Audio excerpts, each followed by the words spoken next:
আমি আর সারা গেছিলাম দিদিভাইয়ের স্কুলে। দেখো সারার মুড অফ, ঠিক আছে?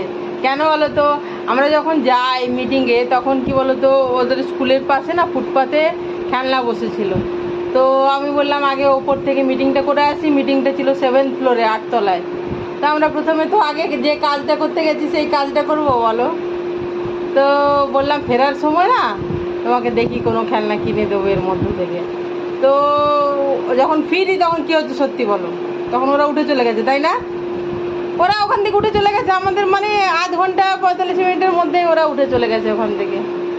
মানে হয়তো ওদেরকে বসতে দেয়নি বা কিছু, ওরা হয়তো বসেছিল এরকম আর কি।